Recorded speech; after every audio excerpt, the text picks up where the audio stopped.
So this is a bit of a departure for us at Fort Ticonderoga. This is an unusual object for our collection, which really focuses on the material world of soldiering in the long 18th century. And this is obviously not a soldier's garment.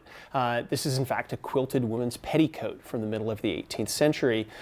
It was found actually within other material that had been owned and collected by our museum's founders. And we realized what it was fairly early, not just a remarkable piece of textile that had survived from the 18th century, but the fact that it had the dated arms really pinned this to a point in time. And further research by scholars has connected this to a school of needlecraft coming out of the area of Newport, Rhode Island, run by Sarah Osborne, who ran a girls' school training young women in many of these skills that they took with them throughout the rest of their lives. And some of the embroidery and the designs here are connected to that broader school of needlecraft.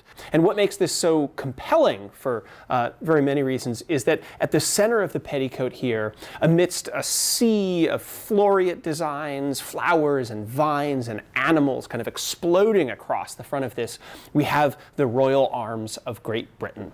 And what's more, not just this interpretation of the royal arms, but the date on it, 1746. 1746 represents the end of the final Jacobite rebellion. The Battle of Culloden was fought in April of that year, unifying the British Isles under the Hanoverian monarchs. It's in the midst of a global war with France, the War of the Austrian Succession, that also plays out here in North America.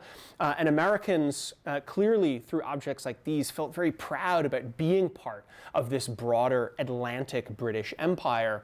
And this kind of patriotism is displayed by this woman literally front and center. She is wearing her allegiance on her garments, and this exposed part showing the British arms dated to 1746 right here at the front would have been a really powerful statement. And it reminds us that on the eve of the Revolutionary War, this is already a few decades old by that point, but on the eve of the Revolutionary War, Americans felt that they were Britons, that what they were agitating for against the British government were their rights as English subjects here, to preserve what they felt was their due in this, the freest empire that they knew in the world at that time.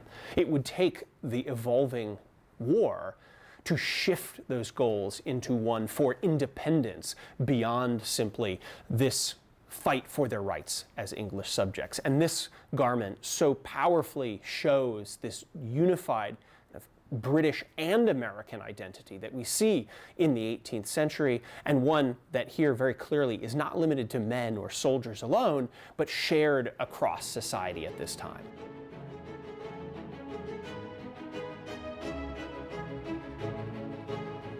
This petticoat will be on display beginning in May of 2025 as part of our Revolutionary Anthology Subjects, Citizens, and Service exhibit. You'll be able to see it all throughout 2025, and you can explore this object at any time on Ticonderoga's collections online.